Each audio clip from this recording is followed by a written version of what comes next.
We are going to witness a total solar eclipse on April 8th from many states in United States of America. My name is Bharat Muthyala. I am NASA's Solar System Ambassador. In my previous video, I explained why this event is called the most awe-inspiring spectacle event, why we should not miss this event, where can we watch this eclipse. If you have not watched that video, I'll share the link in my comments. You can watch it. In this video, I'll try to demystify some of the misinformation, misconceptions people have on the total solar eclipse. And at the end, I also want to show you how watching this eclipse has become a passion not only for the astronomers and space lovers, it has also become a passion for many people who watch this, who view this as a most awe-inspiring phenomena which evokes philosophical and spiritual reflections.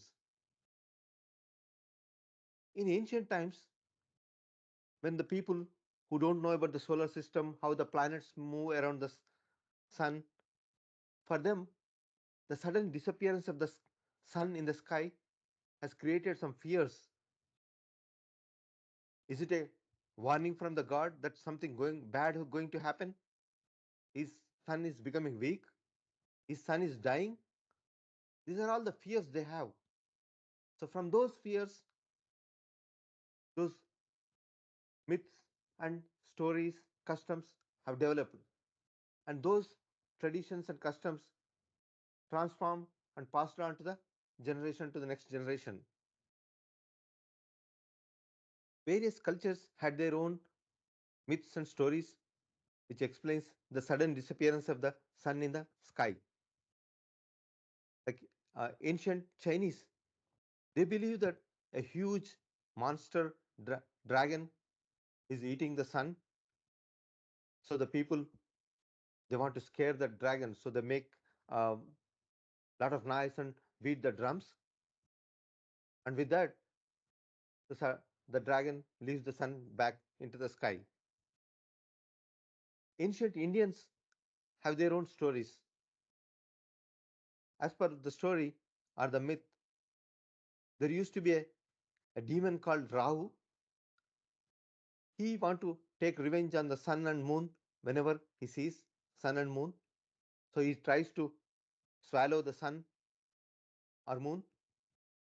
So since Rahu has just a head, no body, so when it goes through its mouth and then comes back through the neck.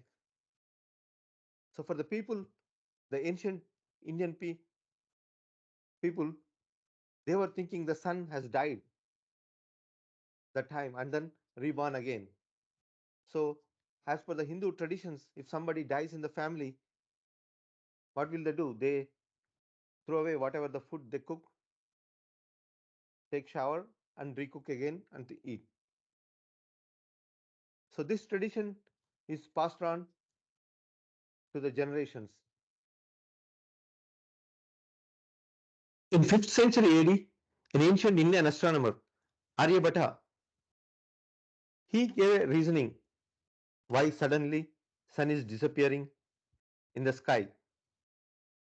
He wrote his Aryabhatiya. In those Aryabhatiya, he explained how the planets go around the sun, how the moon go around the earth. So while they are going in their orbits, there are the chances of sun, the moon come in between sun and earth. So when the moon comes in between sun and earth, the sunlight falls on the moon and moon's shadow falls on the earth.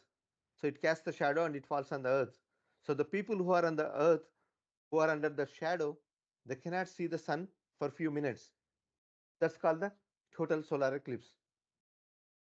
But you may be wondering, these three comes in a line for every new moon day. Every new moon day, sun, moon, and earth comes in a line.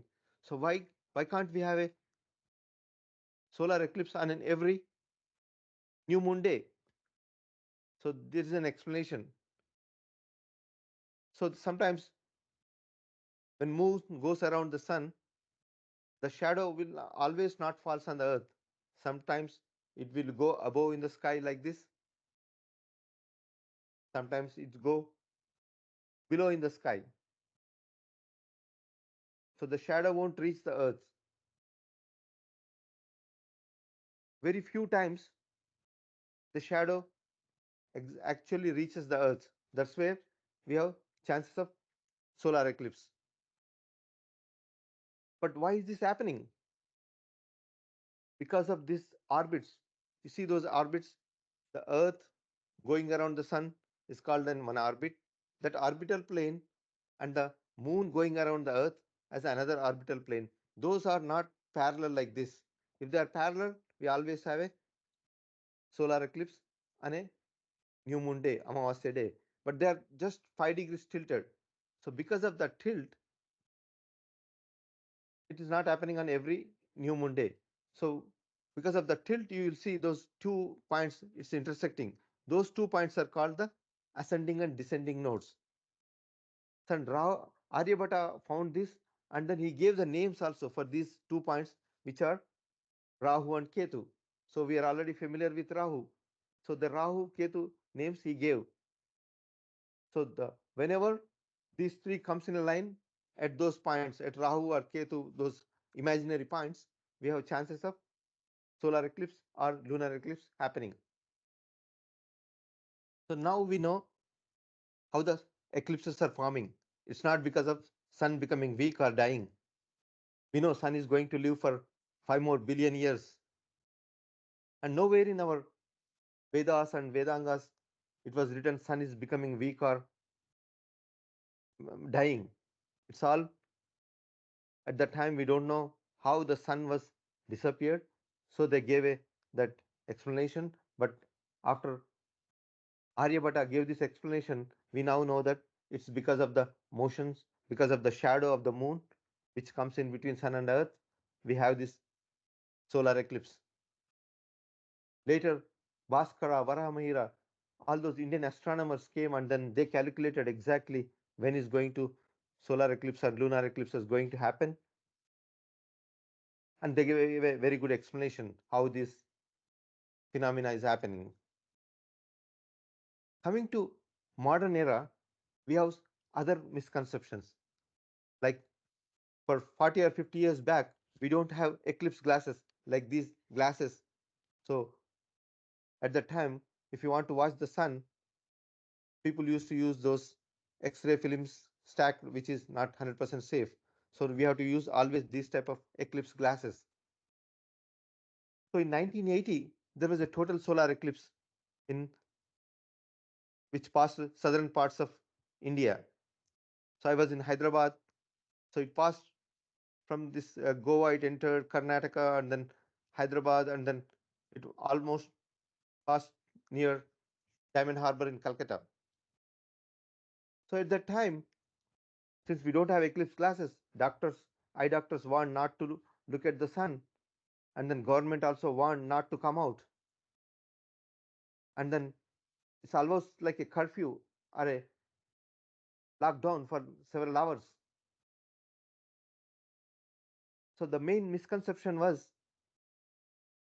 doctors want not to look at the sun anytime, not on eclipse day. Anytime you should not look at the sun.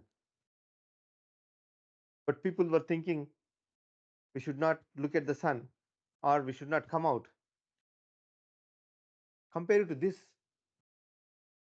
in 1995, there was another total solar eclipse which passed through some of the northern states in India. It's in 1995. So by the time we have eclipse glasses available in India, and then it was directly transmitted through the Doordarshan, I went there with a team of students from our planetarium, and there were hundreds of thousands of people from all over India came all along this path. People watched this. So now that awareness, we can see that awareness. Now the misconceptions were cleared and we have eclipse classes. Now let us go and watch this eclipse on April 8th. It's passing through several states in US. almost passing through 15 states, and we have 10 major cities along the path, starting from Texas all the way go to the Maine. So let us go to a place where we can see totality, like whatever in this path. This is called totality path. So Dallas, Texas is the one place where we can see totality almost like 3 minutes 50 seconds. So here eclipse starts around 12:20 afternoon central time. So slowly we can see a notch. That's the moon shadow is slowly covering. It will take almost an hour. Slowly covers, but about 90% when it reaches 90%, that's when we see the beautiful phenomena around you. So at this time, so from here onwards, you have to be careful. Watch every event because every second you'll have a new event, and then if you miss that, you miss forever. So don't try to take any pictures if you are not a professional photographer or if you don't have a big telescope or a big zoom camera, because with your smartphones it will get a very small image. So just look at the sun with your eclipse glasses now. But once this speck goes, you can take off eclipse glasses. So just sit in your chair, relax and watch. After this, the speck of the sun now it's gone and suddenly this comes out. This is that beautiful white, wispy color, silky, that corona, the solar corona, outer ring of the sun appears. It's so beautiful. You see all around your surroundings, 360 degrees, that sunset glow. If you are a spiritual person and if you believe that sun is a god, the sun god is giving you a divine gift. It's opening up its pleasant face. Usually, you see this black spot. This is the dark one. That's actually the photosphere, the center of the sun, which is very bright and very hot. You can't look at the sun on any normal day. But on eclipse day, the nature is covering that with this moon shadow and giving way that outer layer, the pleasant face of the sun. It's opening up, and you watch that. It may be 1 minute, 2 minutes, or 3 minutes, depending on where you are watching. Here at Dallas, it's maybe 3 minutes, 50 seconds. You will be seeing this very unique face of the sun. Only at the eclipse you will see this. No other time you can see this. Even the scientists, they created some coronagraph to close the center sphere, the photosphere, and try to see the outer layer. But that is not that's beautiful. This is the only natural uh, solar corona we can see during a total solar eclipse. And after that, sun slowly comes out, and then everything becomes normal. You see those Bailey's beads, and then the diamond ring, and then slowly sun comes out, and it will become normal like any other day. So this great opportunity we have only during this total solar eclipse, and that to be here on April 8th. If you miss this one, the next one is after 20 years, like 2044, you can see the total solar eclipse in US. Even in India also, the next total solar eclipse is in 2034. That's also passing extreme northern part of Tibet. Very few people can go there. But after that, we don't have a total solar eclipse until next century in India, from India. So you know how precious this eclipse. So take this opportunity.